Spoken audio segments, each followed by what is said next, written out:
What's up, everybody? Welcome back to the tavern. I'm Spencer.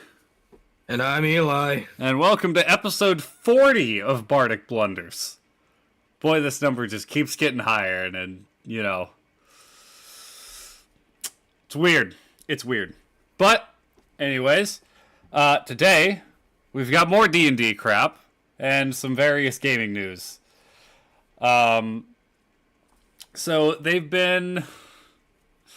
This is something I haven't looked at.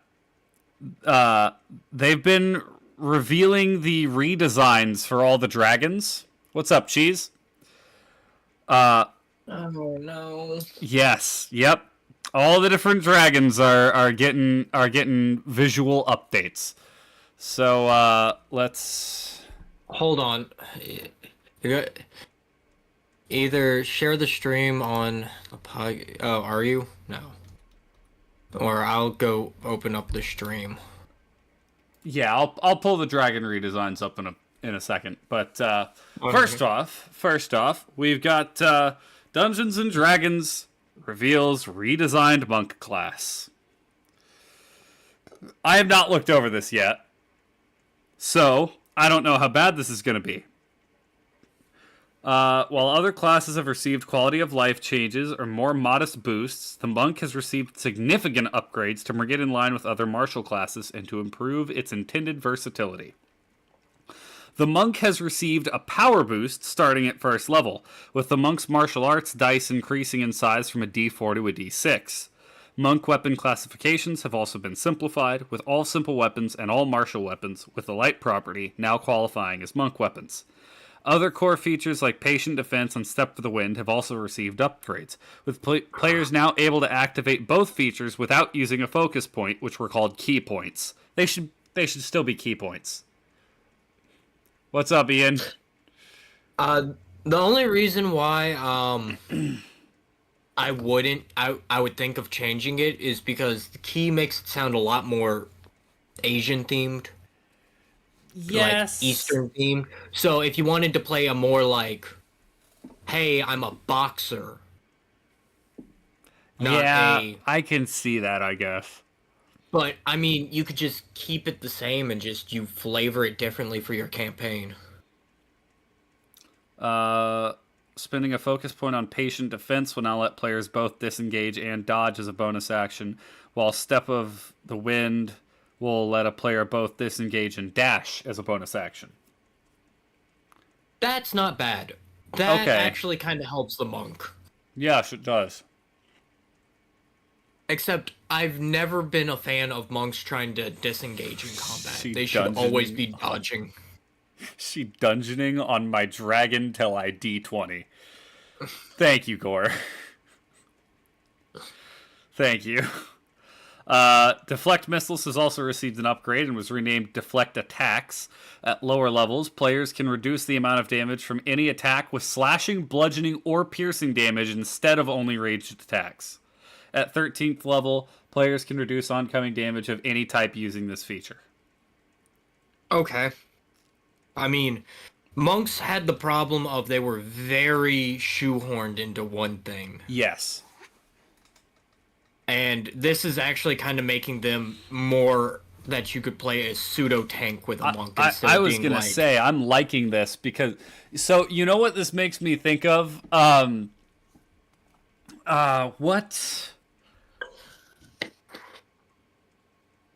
What league character is it that their whole thing is evasiveness? Like you know where Rakan. most who Rakan, yeah, but I'm trying to think. Isn't there somebody who likes to build where it's just like, oh, you missed, oh, you missed, oh, you missed, rather than building tank? It's like countering and Fiora, yes, that she only is a pseudo tank because she counters half the freaking things that get thrown at her. That's what it makes me think of. Or dodges them. That's what it makes me think of. Any Speedy League character. See, the one that was coming to my head was Tristana, but she just cannons herself out of danger. The The Monk's Stunning Strike and Empowered Strike, formerly Key Empowered Strikes, have also received adjustments. Stunning Strike now lasts until the start of the Monk's next turn, but a target that passes a saving throw is still impacted with a lowered speed, and the next attack made against it has advantage. Empowered Strikes now deal force damage instead of simply being counted as magic attacks. A new feature, Heightened Focus, improves several core monk abilities at 10th level, granting Flurry of Blows an additional attack for a total of 3 per bonus action, adding a pool of temporary hit points when Patient Defense is used, and allowing the monk to carry a willing creature of larger or smaller with them when they use Step of the Wind. Dude. This is actually... Okay, I have to say, I've been giving a lot of the reworks a bunch of crap. I'm liking the sound of this. This actually makes me think about, like, you could play like a sumo wrestler. You could play a lot of things with this kind of monk. You could... Right. Even, like, they have the Way of Mercy, Way of the Shadow, Way of the Elements, Way of the Open Hand. Like, you could do, like, a fencer with this. Because if you take Rapier with it and just go to town because it's a light weapon, you could just fence. Geez, I'm a recovering League addict. You should know this by now. The monk also has several new abilities designed to give players more access to focus points throughout an encounter. The second level ability, Uncanny Metabolism, refreshes a player's pool of focus points once per day, while also providing a small dose of hit points. Perfect Focus, a 15th level, guarantees that a player will have 4 focus points whenever they roll initiative at the start of an encounter. 2 of the monk's subclasses also got substantial revisions. The Warrior of the Elements grants players a 10-foot reach with their unarmed strikes, with players choosing from multiple types of elemental damage. At higher levels, the Warrior of the Elements can also deal Aura of Effect bursts of damage, gaining a fly and swim speed, and also gain resistances to different kinds of elemental damage. The Warrior of Shadows has also been upgraded with a way to see the fields of darkness they create and improving the subclass's Shadow Step ability at higher levels. The Warrior of Mercy and the Warrior of the Open Hand have also received quality of life improvements. Okay, that's actually making monk sound really good. I know. That's absolutely... I would be tempted to replace the current monk with that. Same here. Yeah, you lose out on some of the subclasses, but we could probably update a few of those. I was going to say, that wouldn't be too hard. But, the frustrations with the current monk is that they kind of suck at low levels. And it's not until you start hitting, like, level 10 that they really become useful. And then by the end of the campaign, they have their own niche as a martial class, but it shouldn't take that long.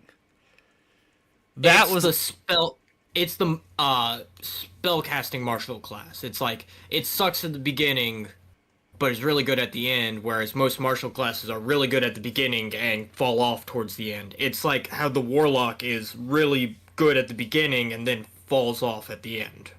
Right. But the thing is, even the other martial classes can still fill their own roles by the end.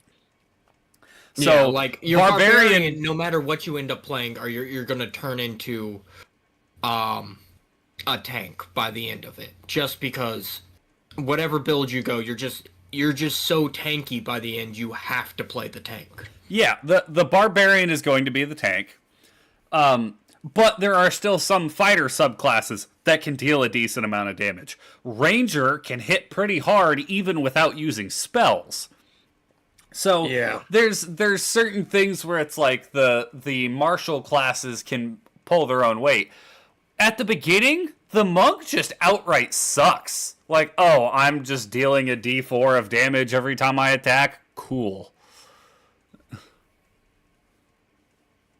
I disagree with that, Alex. Warlocks are not the best late game, just because of their cutoff for spells. Yeah, you can cast everything at 5th level, but you still only, have 4 spell slots by the end? Warlocks lack longevity. Yeah. They're really good in short fights, but if a fight drags on 6, 7, 8, 9 turns. Okay, yeah. Eldritch. Okay, yep. Who needs other spells when you have Eldritch Blast? That's the Warlock's version, or the Warlock's version of. I don't need any other spells. I have Fireball. But yeah, that was the monk. Let me see if any other. I'm trying to remember. Jeez, I'm drawing a blank.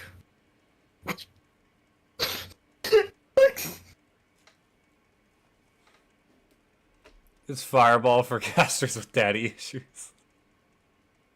It's amazing. One of your players 2-shot your False Hydra? Ooh. I mean, they're not beefy. Once you figure out the trick of them, yeah. If they don't, if you don't set it up to be the False Hydra is close to transforming into its more dangerous form, it's not going to be a tough combat encounter. It's mostly the discovery of finding the False Hydra. Yeah. Oh, man.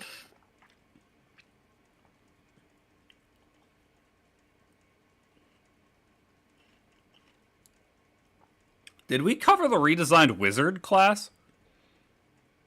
I don't know. I don't remember.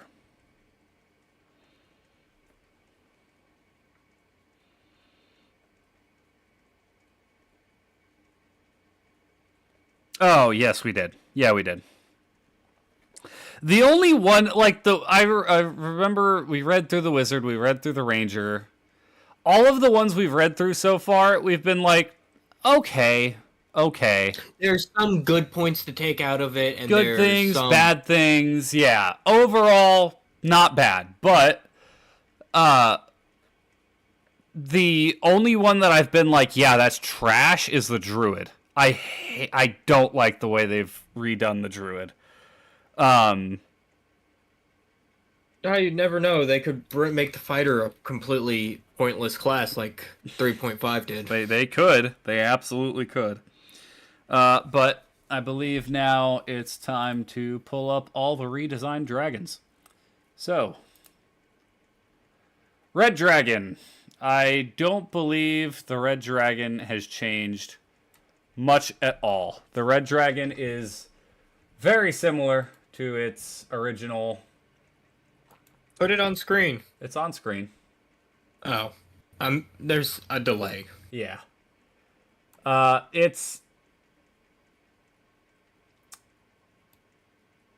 mean, yeah, it's pretty much the same as the normal Red Dragon, just with a little bit more flair. I do like the look of it. Actually, if you go down towards the bottom, yeah. You can't see where I have my thing, but the white underneath it is actually kind of terrifying. The skeleton? No, if you look under, oh, you're talking about the top is red. Underbelly? Because now imagine like you're looking down from above at a giant fire, and it's all red, and you can't see the dragon against it, but while you're looking up from the ground against all the smoke, you can't see the dragon in all the smoke. Oh, yeah, that's true. That is true.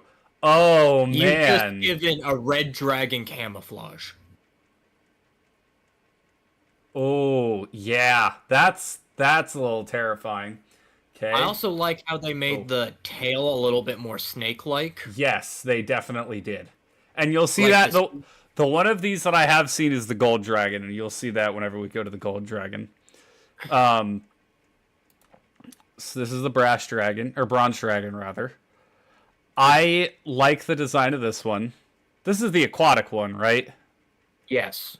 Yeah, you can tell because it's got the fins on the underbelly, on the back of its legs. It's got all. It looks like a massive fish. Yes. Even oh yeah, they even add the fins on the tail. I Yeah. like the design of this. These are also supposed to be one of the more friendlier dragons. I Yes. also do like if you look up at its mouth, Hmm.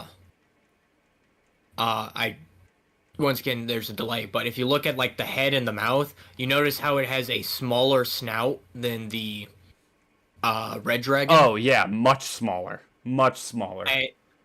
I, that's in the animal kingdom. You see a lot more of that when it comes to like biting into things that have hard shells. Is more bite force over a All right, smaller jeez. area. So this is the only one that I've seen so far. This is the gold dragon. It definitely goes back to Yeah. the roots of the original gold dragon. Um, a very beard-like right here, almost. You know what it reminds me of? A Kieran. Yeah. Kieran. Um, I I don't like the deer antlers. the That kind antlers of are a throws. little weird. The antlers are a little weird. I really like the tail. Yeah. It gives it a long, intimidating, you know, just Also, imagine it flying like that and being able to like twist up on its tail. right. Is there more? I'm trying to see. I thought there was, but that's all there was in that post. Let me look for him. You know what it reminds me of? Did you ever play Shadow of the Colossus? No. Ah. So in Shadow of the Colossus, there's a boss named Phalanx, I believe, that is this massive thing flying through the sky. It's seriously gigantic, and that's what the gold dragon reminds me of.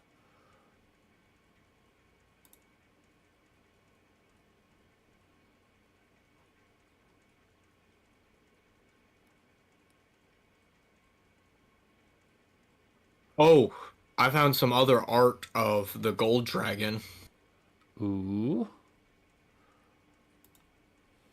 Copy image. I'm just gonna send it via Discord. Oh. Okay, so we don't have any little art breakdowns like that one. If you check your Discord, I just sent you a picture of the gold dragon. Some artwork of the gold dragon. Okay, I did see this. So let me pop this onto stream real quick. This is the new Black Dragon. This is freaking insane. Like when I saw that they were redesigning the dragons, I was like, "Oh no, they're going to redesign the dragons. They're going to ruin it." This Black Dragon looks intimidating as hell. Like this thing's scary. Yeah, the only thing I don't like about it is they're changing the horns. Black dragons have always had that like bull horn look to them that are like pointed in towards their mouth. Yes. This one looks more like a longhorn. Like a Yeah. steer. Also, look how massive that thing is compared to a castle. Right, yeah, this Or a is a fort. dude standing right here. These are dead bodies. They're like minuscule next to this thing. That actually kind of puts dragons in the like, oh yeah, that's right. These things are supposed to be scary. Yeah, exactly. Copy image. I'm sending you another one for blue dragon. Ooh, okay. Open image, new tab. Open image, new tab. Here's the brass dragon. Brass dragon looks really cool. It looks like it's got a cape. Oh, you know what it looks like? It almost like a bat. Yeah, or definitely. a giant moth. Yeah, I really I like the do design of like its wings. the tail on it too. The tail. It gives it gives it a little flair. But I will say, while I like most of the 5e designs, a lot of them are a little samey. Yeah. You know, they don't differentiate very well. This one's also kind of hard. This is cool art, but this is the green dragon. It Okay, that is You terrifying. can see its tail winding down around the branch and coming back up around here. So it's got a very long tail like the gold Green dragon, dragon. Oh, gold but dragon, yeah. almost more serpentine, more it Like an anaconda. like an anaconda. Yeah, exactly, exactly. I really like that Uh, one. I've been sending you some of the me- photos I found.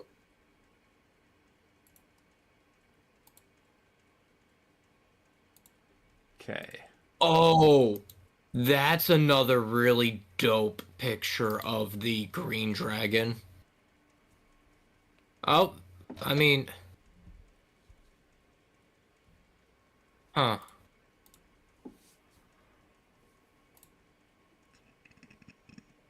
The gold dragon getting a glow up, yeah. I keep clicking off the stream.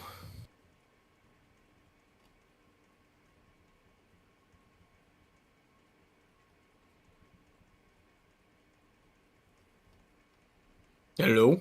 Yeah. Sorry. I'm. Okay.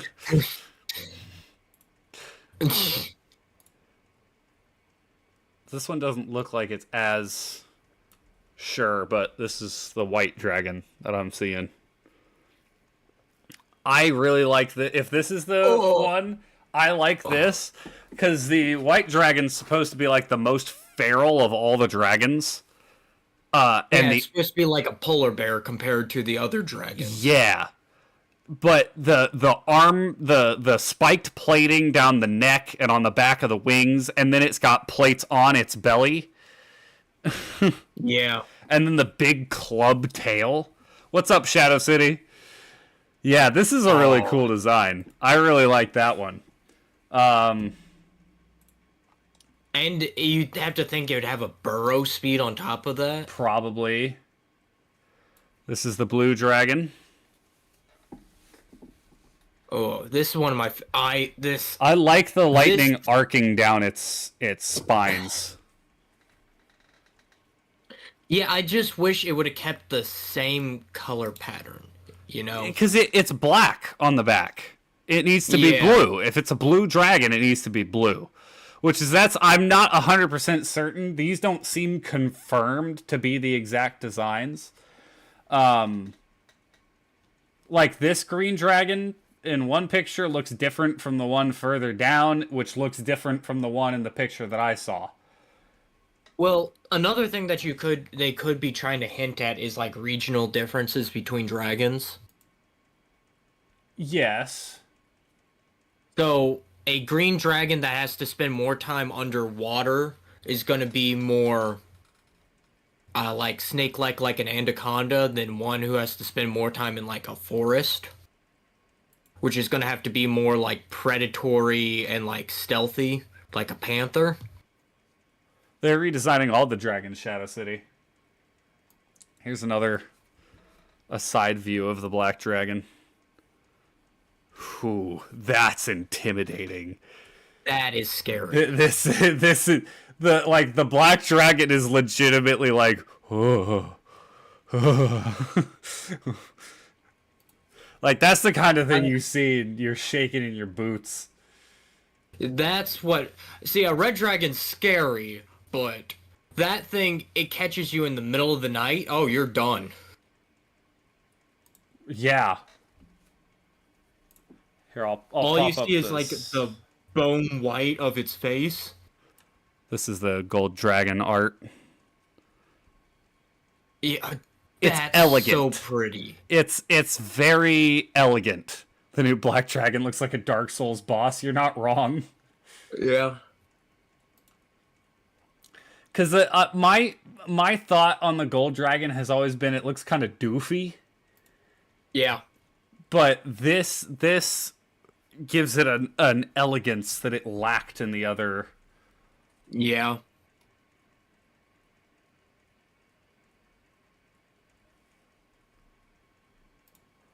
I do you guys do you remember the D&D campaign where we were playing and you guys came across the white dragon in the ruined city?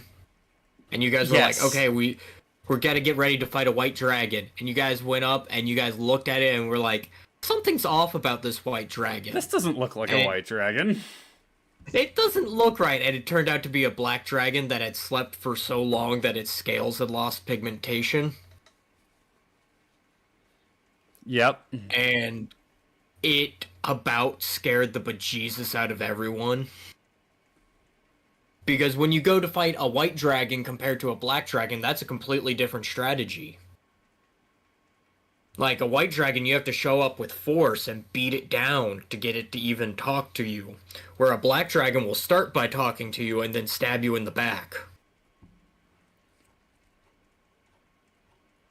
Ooh, this website I found has full breakdowns on the new classes. Ooh, what website? DungeonsandDragonsFan.com. Okay. New fighter class. We don't need to go through all of these on this stream, but let's see. What has changed in the new 2024 D&D 5e fighter? Let's see. Level 1, fighting style. Fighting styles are now feats, and some have seen minor tweaks. Second wind, level 1. Gain more uses of second wind as you level up. Weapon mastery, level 1. Choose 3 weapons. You gain use of their mastery properties. May change your chosen weapons each long rest. Gain access to more mastery properties as you level up. They're remaking all dragons just evil and they have no difference now? No, I think they're just redesigning the looks of all the dragons. I think they're all still the same alignment. Tactical Mind, level 2. Expend a use of second wind to add 1d10 to a failed ability check. If you still fail, the use of second wind isn't expended. Okay. That's not bad. 3, fighter subclass. Battle Master, Champion, Eldritch Knight, Psy Warrior. They have new names, but those are the... I want to see them improve the champion. Mm-hmm. That's one of those subclasses that I've always wanted to be good, and it has never been good. Level 5, Tactical Shift. Move half your speed without provoking opportunity attacks when you use second wind as a bonus action. Okay. Indomitable. That's Ninth the level. same. Add your fighter level to rerolls made with Indomitable. Oh, that's actually a lot better. Tactical Master level 9. Replace a weapon mastery's property with push, sap, or slow for that attack. That's not bad either. Studied attacks 13. Get advantage on attacks against the target creature after you miss an attack. That would make the samurai broken. Epic Boon 19. Choose one epic boon, feat, or another feat of your choice. Let's see. Biggest change is that fighting styles are now considered feats. At level 1, however, you get to choose which fighting style / feat to take, and each fighter level you advance you can swap out for a new fighting style. In addition, all the fighter options from Tasha's Cauldron of Everything have been included. Second Wind now has 2 uses and increases as you level up. Each short rest you gain 1 expended use of the feature, long rest you gain all. Oh, look at the weapon mastery. Cleave. If you hit a creature with a melee weapon attack, you can make a second attack against a creature within 5 feet that is also within your reach. When you hit with the second attack, you can roll your weapon's damage, but you don't add your ability modifier unless it's negative. Graze. If you miss a creature with your weapon, you deal damage equal to the ability modifier you use to make the roll. Interesting. Nick, you can make an additional attack against the target creature if your first attack was made while wielding 2 light weapons. Cool, so you can actually dual wield as a fighter. Push, Yeah. you can launch a creature you hit up to large size, 10 feet away from you. Sap, as an enemy you hit has disadvantage on their next attack roll before the start of your next turn. Slow, when you hit a creature and deal damage, you can reduce its speed by 10 feet until the start of your next turn. Topple, when you hit a creature, you can force it to make a con saving throw or fall prone. The DC for this save is 8 plus the ability modifier used to make the attack plus your proficiency bonus. Vex, when you hit a creature and deal damage, you gain advantage on your next attack roll before the end of your next turn. Interesting. What are you trying to get me to look up, Gore? Level 2 Tactical Mind. When you fail an ability check, you can now expend a second wind to add 1d10 to the roll. Using your second wind allows you to move half the speed as your bonus action. And you don't provoke opportunity. When you fail a saving throw, you can reroll with a bonus equal to your fighter level. That means at level 9, you would get to add +9 to your rerolls.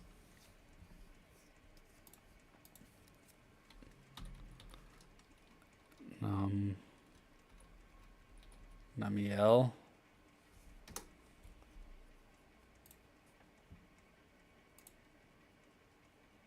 Oh, it's just a dragon from Monster Hunter? I mean, it's a cool dragon. Not to down talk it. Here, I'll put it on stream. Sorry, I got sucked into reading stuff. No, you're good. Heroic Inspiration.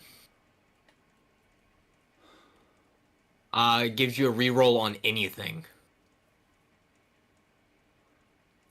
Epic boons are a new type of feat introduced in the revised 2024 core rules. The fighter is able to choose from 12 epic boons in total. For example, the boon of combat prowess increases one ability score by 1 to a maximum of 30. Additionally, whenever you miss an attack roll, you automatically hit instead. Once you use the ability, you can't use it again until the start of your next turn. Oh! Start of your next turn? That black dragon is what you see in Remarkable Athlete now gives you advantage on initiative rolls. Interesting. Which makes the champion feel a lot better. And you auto regain. Oh, man. Eldritch Knight, instead of getting to attack once as a bonus action, you cast a cantrip as an action. You can now replace an attack with a cantrip. Improved War Magic follows also allows you to use 2 attacks to cast a level 1 or level 2 spell. Am I hearing that right? That the Eldritch Knight can double cast? It's sounding like it. Psy Warrior. This subclass remains the same as its appearance in Tasha's Cauldron of Everything in terms of key features. Okay, whatever. See, so far, my biggest gripe has been, why are they not adapting more of the subclasses? Yeah. Now, the answer is probably, we'll add them in later. Which, cool, great, wonderful. Half of them are subclasses you already redesigned for 5e that you're just pulling into the new edition. So, what's the deal? Like, they need a little bit more. And they need to not wait on releasing. Because what? We were still getting new subclasses as recently as like last year or 2 years ago. Yeah. And now let's sweep all that to the side and make a new edition. I don't want to wait 10 years for some more cool subclasses. Yeah.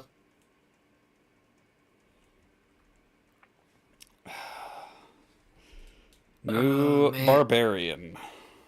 Oh, I was looking at the Paladin, actually. Eldritch Knight has been around for a while, Shadow City. Eldritch Knight was in the core rulebook.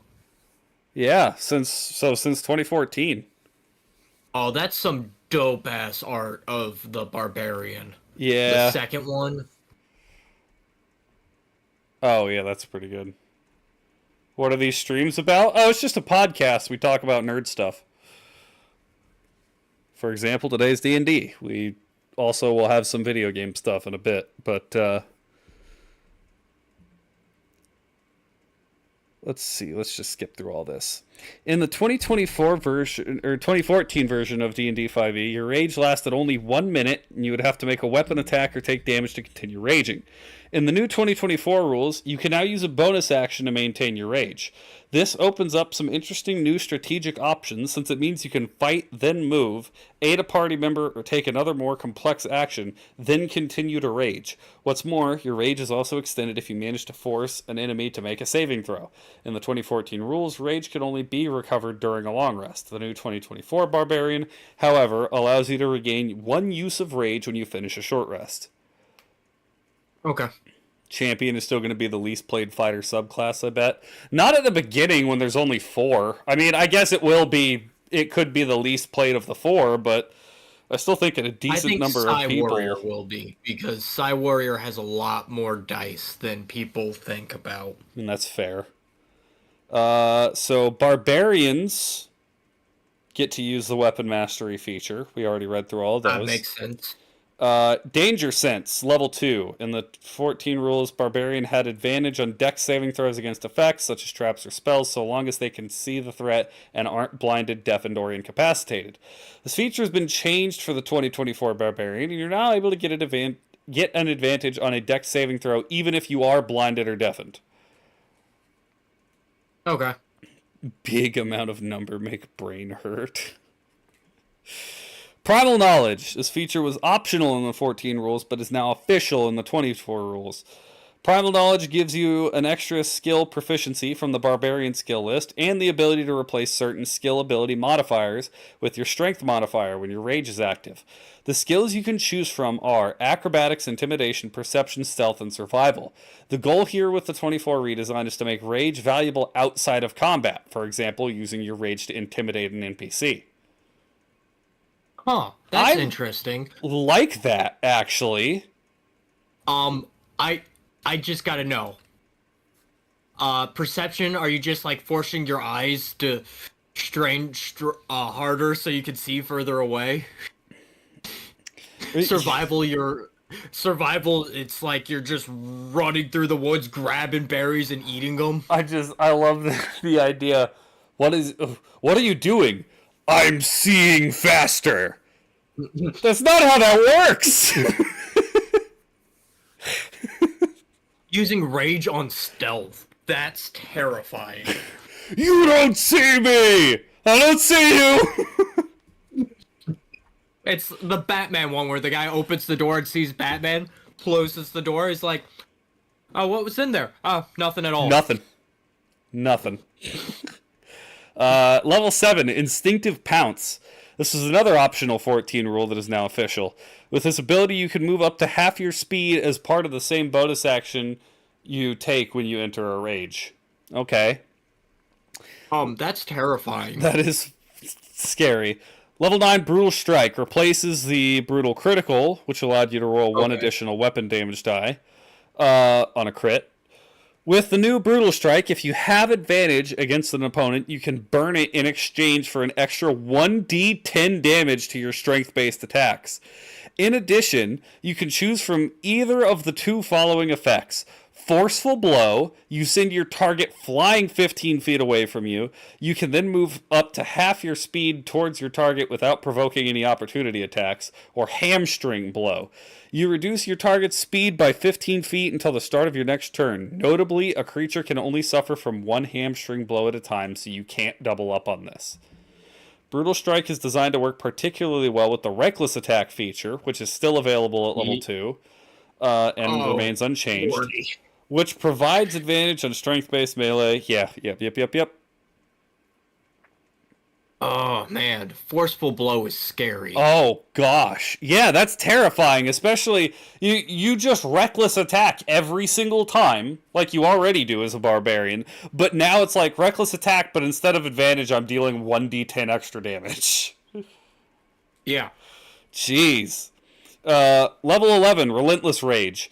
In the 14 version of this feature, when you succeeded on a con saving throw after getting knocked to 0 hit points, you would instead be returned to 1. In the new 2024 version, however, when you succeed on a con saving throw, your hit points return to 2 times your barbarian level. Okay, so keep this in mind. At level 20 barbarian, you knock them down, and they pop up with 40 hit points. Yep. And they're still raging. So effectively, they have 80 hit points. Level 13, Improved Brutal Strike. This feature lets you choose from 2 additional options when you hit a creature using the new Brutal Strike. Staggering Blow. Your target has disadvantage on the next saving throw it makes, and it can't make opportunity attacks until the start of your next turn. Sundering Blow. When you hit a creature with this ability, the next attack made against it by another creature has +5 to hit. Level 15, Persistent Rage. The 14 version of this feature means that your rage only ends if you fall unconscious or choose to end it as a bonus action. In the 24 version, that's still the case, but you now regain all uses of rage when you roll initiative. What? Notably, this feature only triggers once per long rest. Oh, I just wake up in the day and start raging. Yeah! Melvin 2.0 incoming. Hey, check out the level 17. Changes from 1d10 to 2d10 and allow you to inflict 2 different effects? Oh! Oh, boy. And then 19, they get an epic boon. Can I also say something really quick? Go ahead. All of this art looks like it was done by an AI. Oh yeah, it's all absolutely AI art. I will levy some criticism against the guy who runs this website that he's only using AI art. Yeah. Like the only reason my logo is AI generated is because I don't have money to put towards the YouTube channel right now. If I had the money and if this channel was actually making me money, I will say this, I've said it before, but if I actually like get big and start making money off of YouTube, I will go pay somebody to do all of my channel art for me. Absolutely, yeah. I will do that. No questions asked.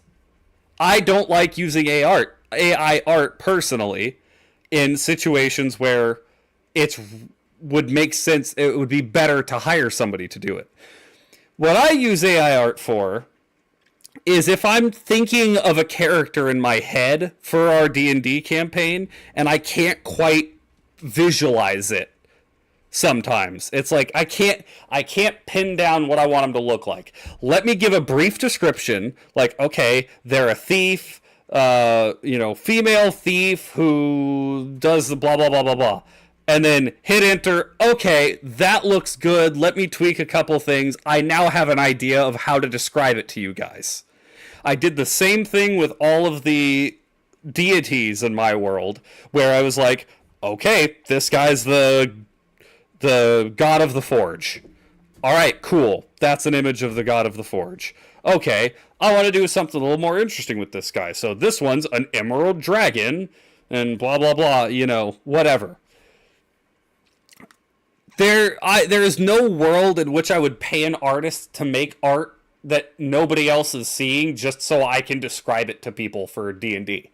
That's the usage that I think AI art has. For someone like me who cannot draw things, needs to make a visual for themselves to make it easier to describe to people, I think that's completely fine. this guy using it in the blog, I don't really like, and I hate when companies use it because it means they're trying to replace people. Yeah. But that's my little rant on AI art out of the way. Okay, Path of the Berserker. The Frenzy feature has been changed in the 2024 version of the subclass. Instead of giving you an extra bonus action attack, you now get additional damage on your first hit each turn. The extra damage is represented by a number of d6s equal to your rage bonus damage. You also don't gain levels of exhaustion for using the Frenzy ability. Additionally, Intimidating Presence now frightens multiple creatures and lasts up to 1 minute without having to spend an action to increase the duration. Finally, you can now use Mindless Rage to end the charmed or frightened condition on yourself. The 2014 version conditions were merely suspended when you were raging. This just turns Path of the Berserker into a better rogue. Rogue tank, rogue tank, rogue tank. Yeah, exactly. Use your Shadow rage. City.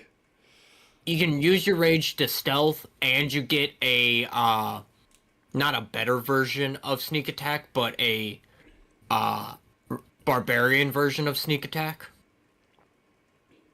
Yeah. Exactly. Path of the Wild Heart, formerly Path of the Totem Warrior. In addition to a name change for the subclass, you can now swap out whatever spirit animal, formerly known as totem animal, you have chosen to follow, rather than being forced to stick with them throughout your adventure and career.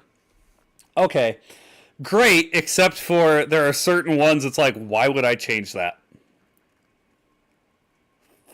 Like, Yeah. let's be real, if you're going Wild Heart, Totem Warrior, whichever name you want to call it by, you're picking Bear Totem first, because none of the other third level totems even compare to the Bear Totem. The only one that has recently started to find any footing has been like, it's like moose or deer, I believe. Or stag. One of those three, because it gives everyone movement speed. Oh, okay. Elk. So it basically speeds up your party. So, Bear, while raging, you're resistant to everything but psychic. Eagle, while raging and not wearing heavy armor, other creatures have disadvantage on opportunity attack rolls, and you can use the dash action as a bonus action on your turn. Okay, fine. Not comparable to resisting damage from everything. Elk, while you're raging and aren't wearing heavy armor, your walking speed increases by 15 feet. Not bad, but I'd still think Bear is more useful. Tiger, while raging, you can add 10 feet to your long jump distance and 3 feet to your high jump distance. Worthless. Wolf, while you're raging, your friends have advantage on melee attack rolls against any creature within 5 feet of you that is hostile to you. That's great if you have a party full of martial classes. Oh, yeah.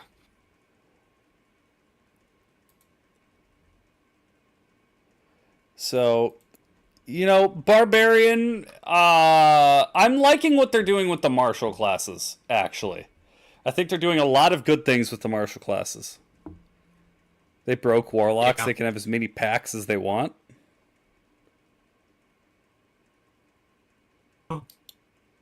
Wait, no, they dropped Rogue. Sorry. I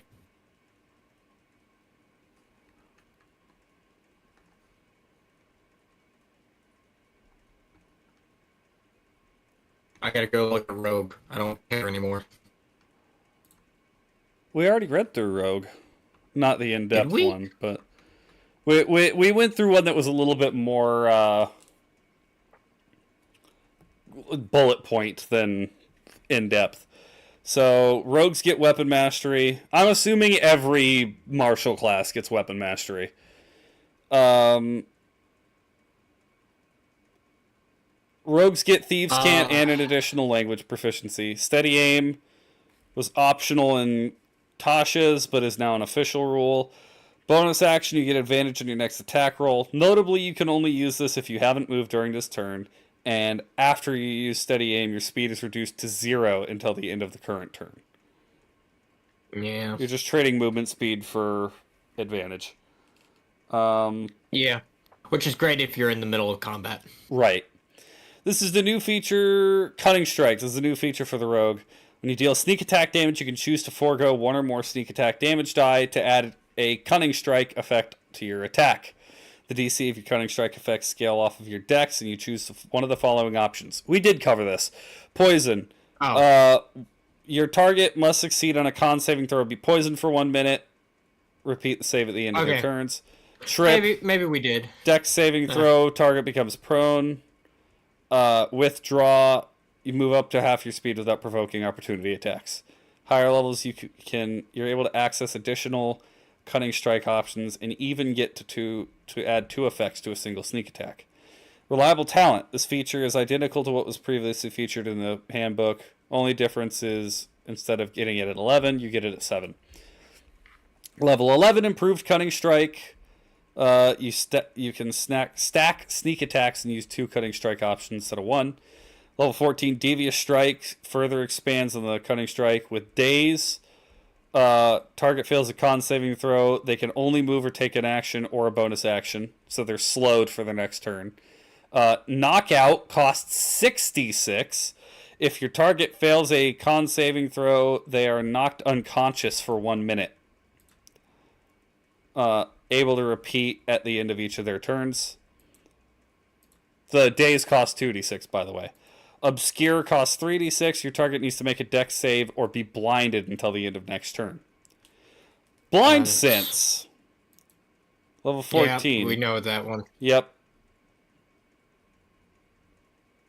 This is an existing feature, but has been removed from the 24 version. Instead, the rogue now gains Devious Strike and an upgraded Slippery Mind at level 15. Oh, so rogues don't have Blind Sense anymore. Okay. Oh, darn. Slippery Mind. This is also an existing rogue feature that previously granted you proficiency on Wisdom saving throws. Now grants you both Wisdom and Charisma saving throws. Okay. Epic boon. And then actually a level 20, they put in a capstone feature for rogue. This is a 2014 rogue feature that has been updated. Stroke of Luck. You can now use Stroke of Luck on saving throws, and when you fail a d20 test, it turns your roll into a 20. This means a missed attack roll becomes a critical hit. All other rules are identical, and it still recharges on a short or long rest. Oh. So you could just go, oh, whoops, I missed. Actually, I crit. Arcane Trickster, you now get to trip. If you use the trip cunning strike, you can now do a second one with Mage-Hand.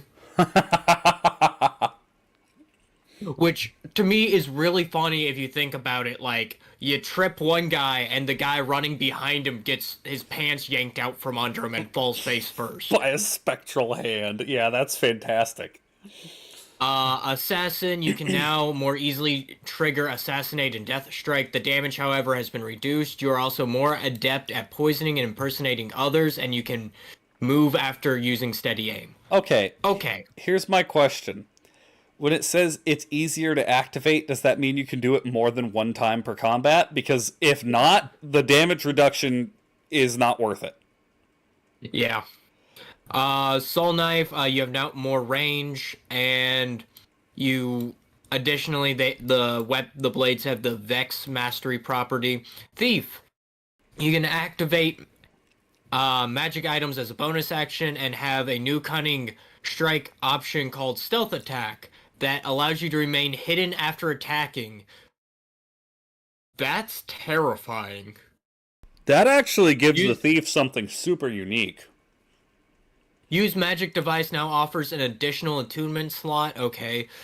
Grants the chance to activate magic items without expending charges and allows you to use spell scrolls no matter what if you can cast or not.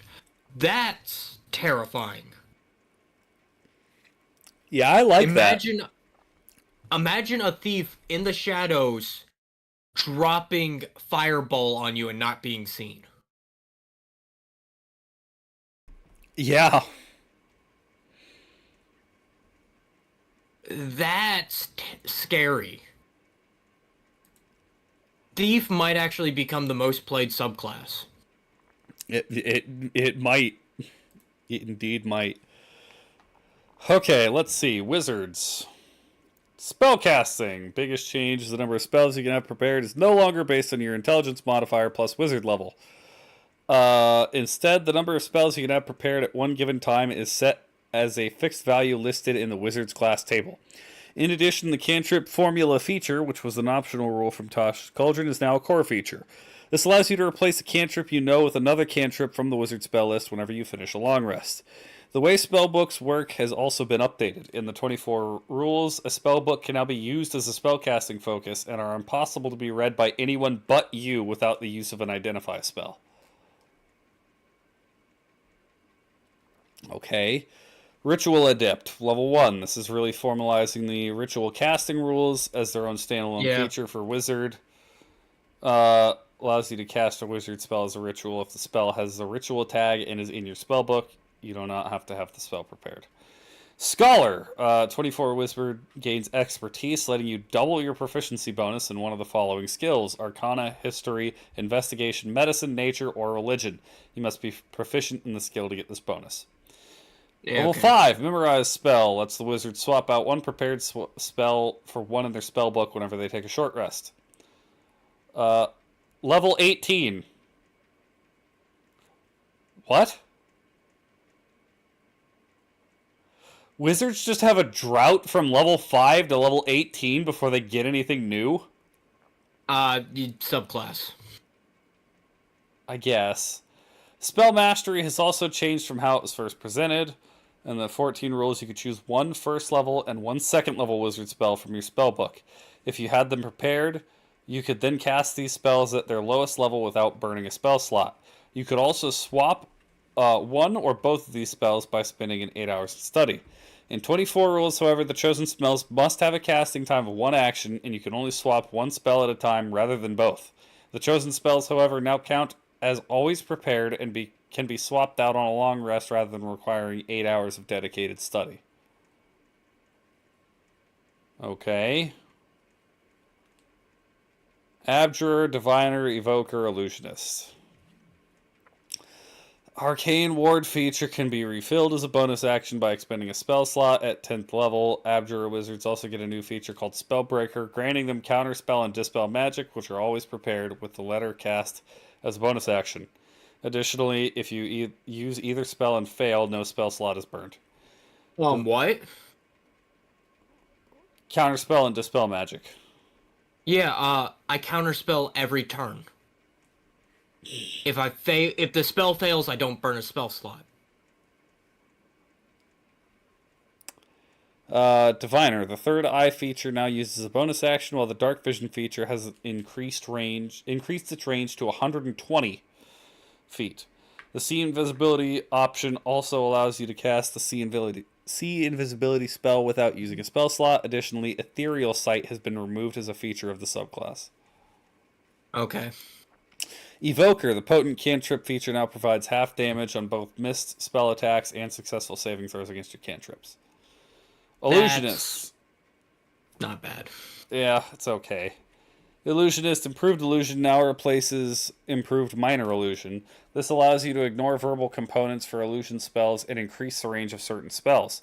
Level 6 illusionists now also get phantasmal creatures feature, which grants summon beasts and summon fae as always prepared spells. These can be cast as illusion spells, which summon a modified version of the creature, and also allow a free casting of each once per long rest. Finally, illusory self can be restored by expending a level 2 plus spell slot without requiring any action. Oh no, we're gonna see a lot of illusion and abjure wizards. Ew. And they didn't make a damage wizard! That's what the evoker is. It's not as good! I don't like it! Excuse me. It's stupid. Wizards should have a bunch of schools. Yeah, they got rid of the necromancer. Like, why?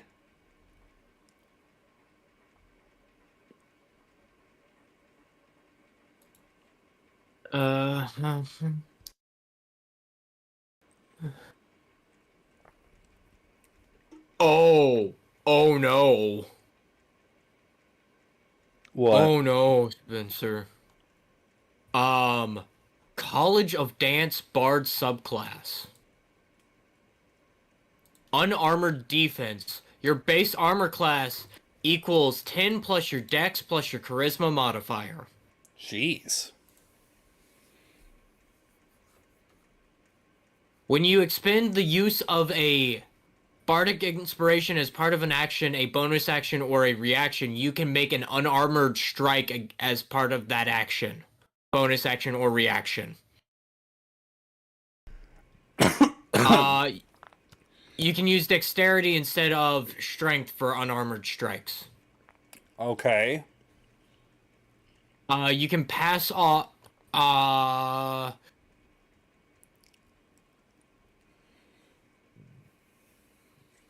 You can basically give people more movement.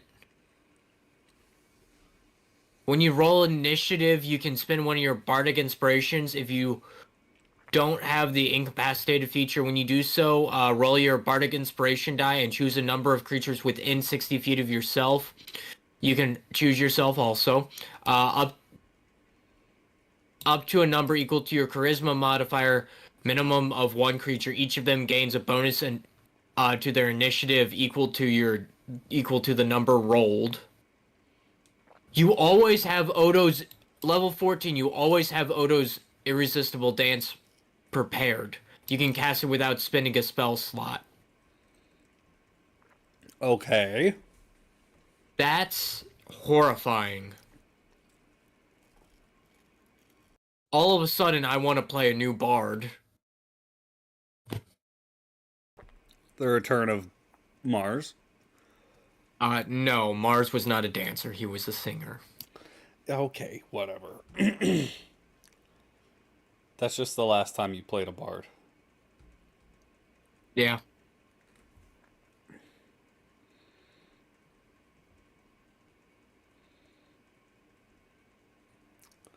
Okay. Oh. Whirlurk. 2014 Warlock. Excuse me. A pact boon, such as Pact of the Blade, Pact of the Chain, was a separate feature that you received at 3rd level and granted you a range of abilities from your patron. In the new rules, pact boons have been removed entirely, with patron bestowed abilities now falling under the Eldritch Invocations feature. And while in the 14 rules you were limited to just one pact boon over the course of your career, the 24 rules your warlock can access all of their features as you advance in levels. This means that in theory you could have a pact weapon via Pact of the Blade, a familiar via Pact of the Chain, and a Book of Shadows via Pact of the Tome. What's more, the new 24 Warlock can now access Eldritch Invocations at level 1 rather than level 3 as per the 14 rules. Additionally, you now receive more invocations, maxing out at 10 when you reach level 18. In old rules, you got 8. And the way some Warlock invocations have also been updated, the old Warlock rules, you could only add your Charisma mod to your damage for the Eldritch Blast cantrip. Now you can apply it to a number of other spells, as long as they deal damage, such as Thunderclap or Toll the Dead. You can also select these invocations multiple times when adding new Eldritch invocations. So in theory, you could add Agonizing Blast or Repelling Blast to multiple cantrips. Jeez. One additional major change is that none of the Eldritch invocations require the use of a spell slot. You still have spell slots for your pact magic, but they no longer fuel the invocations you receive from your patron. Instead, Eldritch invocations have been redesigned to be separate form of arcane power for Warlocks in addition to their standard spellcasting abilities. 2. Magical cutting. Warlock's pact magic and spell slot progression works the same way it did, and you can also still recover expended spell slots at the end of a short or long rest. Magical Cutting, however, is a new feature that provides another way to recover your Warlock spell slots. Now, once per long rest, you can use this feature to spend 1 minute on a ritual that restores half your maximum spell slots, rounded up. This is a huge update that addresses many of the complaints from fans about Warlocks hoarding spell slots because of how difficult they were to recover. Starting at 9th level, every warlock has the ability to reach out and contact their patron directly once per long rest. Grants you the ability to contact other plane, as an always. Grants you the spell contact other plane as an always prepared spell. You can use this once per day. Contact your patron without expending a spell slot, and you succeed on the intelligence saving throw required to complete the spell. Level 11, Mystic Arcanium. Features functions virtually the same way it did for the 2014 Warlock. The only change is that when you advance beyond 11 as a Warlock, you can replace one of your Arcanum spells with another of the same level. Notably, this is previously an optional feature. Whatever. Epic Boon. Can't wait to see what the sorcery changes will be. Have they not released those yet? Let's see. No, they have not. Archfey Patron. Misty Step is now added to your prepared spell list, and many of the features of the subclass give you extra uses of the spell, along with healing bonuses and damage effects on enemies when you use it. Beguiling Defenses has also been updated to reduce damage you take and inflict damage with a reaction. Celestial Patron. Celestial Resilience now grants you temporary hit points when you finish the new Magical Cunning ritual or complete a short or long rest. Fiend Patron. Dark One's Blessing now also grants you temporary hit points if someone else reduces an enemy to 0 hit points within 10 feet of you. Instead of once per long rest, you can use Dark One's own luck a number of times equal to your charisma mod and use Hurl Through Hell again by expending a pact magic slot. Great Old One Patron. The subclass now focuses on using your patron's powers to curse your enemy with hex, break their minds with psychic damage, and summon unholy creatures to aid you in combat. Interesting. Interesting, indeed.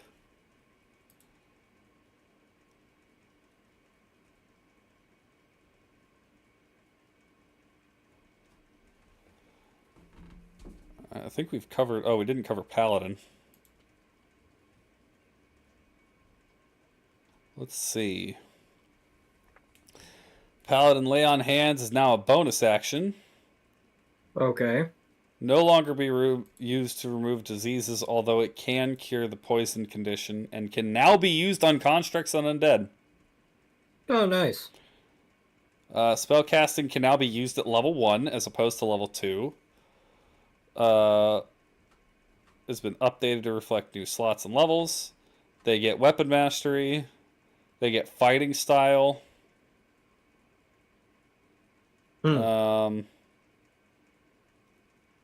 You can skip taking a fighting style and instead choose the Blessed Warrior option, which grants you 2 cleric cantrips. Paladin Smite. Significantly updated and downgraded. In the old D&D rules, Divine Smite was simply a feature that Paladins accessed at level 1, letting you burn a spell slot to deliver extra damage after a successful melee hit. In the new 24 rules, Divine Smite is now a spell that your Paladin has permanently prepared, a feature known as Paladin Smite. The new Divine Smite spell works much the same as the old ability. The difference is that the spell can now be applied to unarmed strikes, essentially letting you use Divine Punch, Divine Kick, or even Divine Headbutt. I don't like that, but That's okay. a little weird. Additionally, the Divine Smite spell is now cast as a bonus action that can be taken immediately after you hit a creature with an attack roll. This change is really a nerf of the original Divine Smite ability, and is designed to prevent players from chaining together multiple Divine Smite hits to deliver a massive amount of damage. Well, that's the whole point of a paladin. Yeah! Level 5, Faithful Steed. Starting at level 5, Paladins now always have the Faithful Steed, or Find Steed spell prepared. Grants a single free casting of the spell once per day. Prepared a static stat block for your otherworldly steed, making them more resilient in combat. And your mount can regain hit points whenever you're healed. Abjure Foes. New feature allows you to spend your channel divinity to target a number of creature equal to your charisma mod and force them to make a wisdom saving throw. On a failed save, a creature is frightened by you and at that point is limited to only moving, taking an action, or a bonus action on their turn. Not bad. Level 14, Yeah. Restoring Touch. This is another new feature and is designed to augment a paladin's lay on hand. Using Restoring Touch allows you to remove one condition and can even remove multiple conditions if you have enough hit points in your pool. So they're trying to turn a paladin into less let me do ooga booga damage and more so let me be a midline support. Ooga booga damage. Like, instead of just I cast Divine Smite murder thing in front of me, it's, oh yeah, I can use my Divine Smite here. Oh, but I can also remove a condition from my ally, and I can help them out, and I can blah blah blah blah blah. Like, okay, it makes sense, but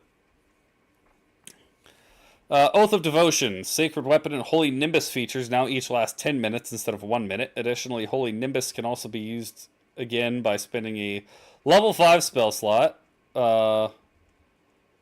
The 24 version of the subclass also replaces the Purity of Spirit feature with a new feature called Smite of Protection, which grants cover to you and your allies within your aura when you cast the Divine Smite spell. Oath of Devotion paladins also get access to new spells in the form of Shield of Faith and Aid, which replace the Sanctuary and Restoration spells included in... They got rid of Sanctuary? Yep. That was the most broken spell to have on a paladin ever. Probably why they got rid of it. Because they had to make wisdom saving throws to even take a swing at you, and you'd just be like, Oath of Glory, the Aura of Alacrity feature now uses your Aura of Protection to determine who it affects. It just had a 5-foot radius previously. The Peerless Athlete feature now lasts for 1 hour, previously 10 minutes. And paladins for this updated subclass can now access a brand new oath spell called Yolan's... Yeah? Yolandi? I'm going to say Yolan's Regal Presence. Oath of the Ancients. The Undying Sentinel feature now lets you instantly regain a number of hit points equal to 3 times your paladin level. The Nature's Wrath feature allows you to... now also affects each creature of your choice within 10 feet. And your targets must make a strength saving throw instead of getting to choose between strength and dex. Elder Champion also now uses a bonus action instead of an action and can be refreshed with the level 5 spell slot. Oath of Vengeance, the Vow of Enmity feature, no longer needs to be used as an action, instead can be applied when you attack. It also has increased range and can be transferred when the current target of your vow is reduced to 0 hit points. Relentless Avenger has also been updated and now reduces a target speed to 0. It used to allow you to move half your speed as a bonus action. Finally, the Avenging Angel ability can now be used again with a level 5 spell slot. So it's just giving the Paladin an ability to restore some of its special abilities with spell slots instead of long rests. Yeah.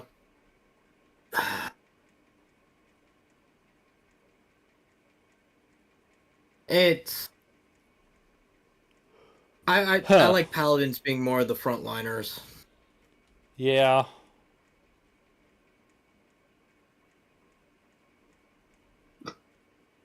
But that's just me.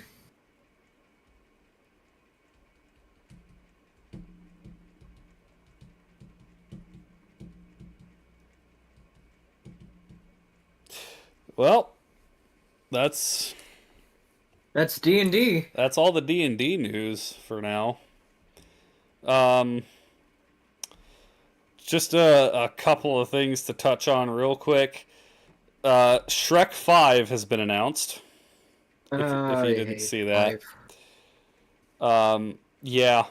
Let's keep beating that dead horse. Hey, fun fact, the first Shrek was released in 2001, so it's 23 years old. Ow. Eli takes 2d6 psychic damage. Ow, my brain. Fallout London is looking to be released soon. So Bethesda did not destroy it, thankfully. Let's see. There's one other thing in here that I was like, oh, yes, that's notable, and I have lost it. Oh, Shigeru Miyamoto talked about handing off Nintendo to a younger individual, which is understandable. Yeah, I said this before we started streaming, but Japan, I think it would do a lot better, like them passing on Nintendo to someone younger, because they are very traditional in their ways of thinking. Yes. Well, and it's also, I don't understand this thing of, we need to pass this thing off to a dude in his mid-60s who's going to have at most 10 years of running it before he has to step down. Like, Yeah. pass it down to somebody who can actually stick around for a while. Give it to somebody in their 20s, well, not, or maybe 30s, and give them 30 30s. years behind the wheel. Yeah, exactly. That's your generational. That'll be your next, and that'll be all of Generation AA or Alpha, whatever they want to call it. And if you get somebody who can figure out what they want, you'll have them in the market the entire time. Oh, yeah. UK man jailed for carrying Legend of Zelda Master Sword replica in public. That headline does not do it justice. It was a letter opener. Like a keychain letter opener. That he actually got arrested and sentenced to prison for having on his person in public in the UK. All I can say is, we indeed live in a society. God bless America. I was going to say, God bless America, where I can walk around with a full-size Master Sword replica and not get arrested. Nobody bats an eye. Yeah, it must be a comic book convention this weekend. Whatever. Watch Dogs movie in production. That could be No. interesting. That could be interesting. That's the kind of thing that I can see them making a movie out of and doing all right. It doesn't seem too out of this world. Okay, that's understandable. As long as they go with more Watch Dogs 2 than Watch Dogs 1. Did you ever play Watch Dogs 2? I haven't played either of them. Oh, fair enough. Watch Dogs 1, I think, is still an enjoyable game, even though most of the time throughout the story you're sitting there going, ugh.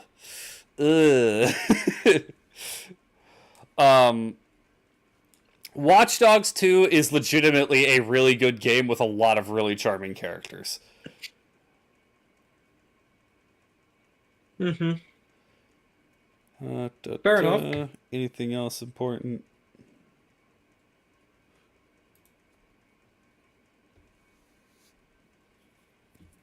Xbox's latest ad tells you don't need an Xbox anymore? What? I mean, everything's going to Game Pass. I mean, yeah. But that seems to be all the gaming news. So, the last thing we had here on the list is... I put Pray for Sam Riegel.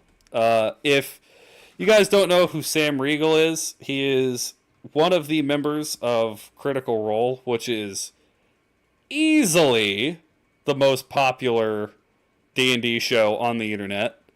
And I believe it was today he talked about how he was recovering from cancer. Oh, it was yesterday. I didn't see it until today. He posted all the stuff to Instagram today. Okay. But he is recovering from cancer. It's tonsil cancer. They had the scientific name in the thing, but I'm not going to read it out. Mainly because I don't have the article open and I don't remember what it's called. But he had to have both of his tonsils removed part of his tongue and part of his soft palate removed, which is just brutal. So just keep him in prayer, because that's a brutal thing to go through, and especially when it comes to cancer, just because they removed the things that had the cancerous cells in them doesn't necessarily mean you're done. Yep. There have been plenty of examples of people who have thought they had completely gotten rid of the cancer, and then a different kind of cancer pops up. So, I will say this though. He had a very funny post on Instagram. Oh. Sam Riegel, Grammys 2, cancer 0. Nice. But yeah, just I of course I know Sam Riegel is not watching this, but hope you're feeling better, man. I wish the best for you. But that's all I had. Yep, time to go find quotes. Yep.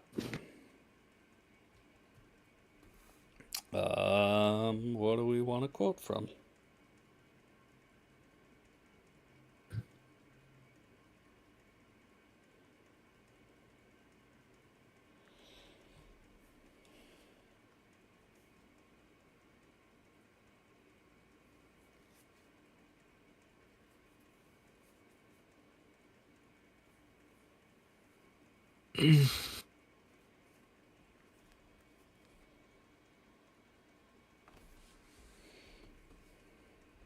Uh-huh.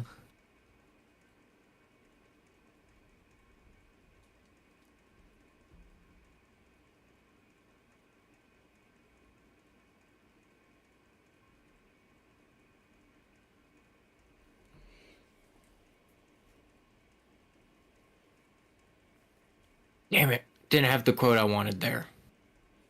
Oh.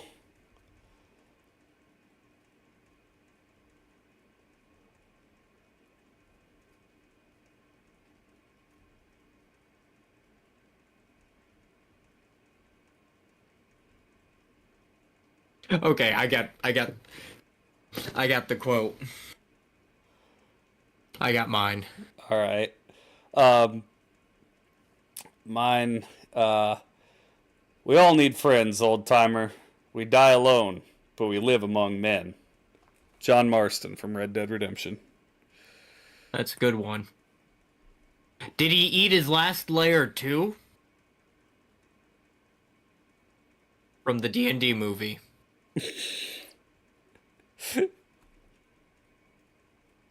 All right. All right. An apt quote. Cool. I was looking for another one, but I couldn't find it. Oh, all right. I was looking for the one that I'm the biggest loser. Oh. I'd also like to point out this one. This is from Pokemon. When you encounter a woman swimming in the ocean, if I'm wearing a bikini, where do I put my Pokeballs? Teehee, woman's secret. That's actually in a Pokemon game. That's not a joke. But anyways, don't they shrink down? They do. I know where your head's going.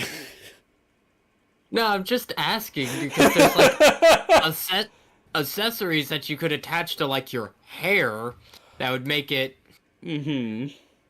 that you could store them in there. I don't think that's the implication, Eli. Well, was she a very well endowed woman? Yeah, or she has her own little personal pocket that she can shove things into.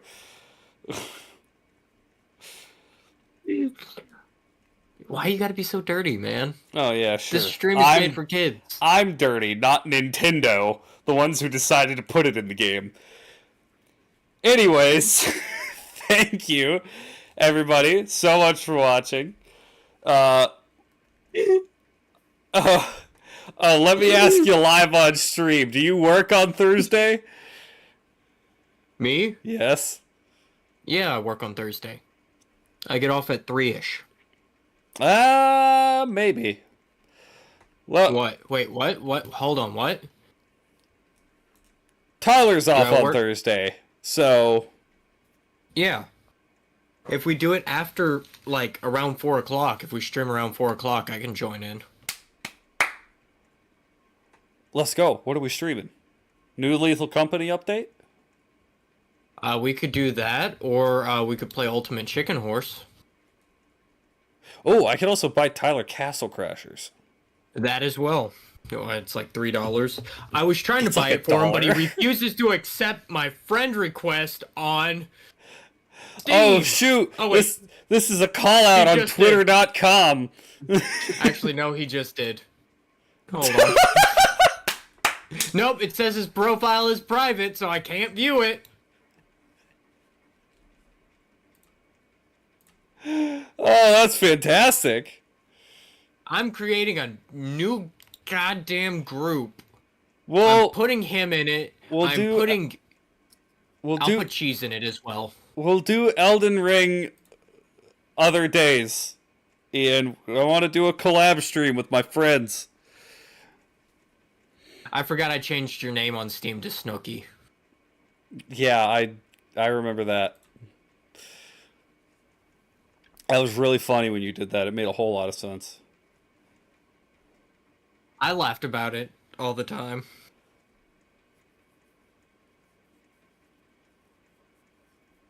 Ooh, also could get him Borderlands 2. That's the kind of thing I feel like we need to wait until... We need to get a 4th. We need to wait until we can get a 4th, but it's also the kind of thing where I'd like us to be, like, actually streamers. Like, if we could make money off of it, Fuck where it's you. not like... What? I was just... Because I'm the furthest away from everyone in our group. Alright, well... Me and my, 14 subscribers? I don't remember how many I think I only have 14. It's okay. I'm mainly doing this just for you. So we can play Aw. together. Thank you. Because you're my friend. my friend. I have 15 subscribers. Let's go! Eli's got 15 subs! Woo! Booga, booga, And on booga, that booga. note, we're out of here. Tally ho! Tally ho, fuck your life. Alright. That was unnecessary.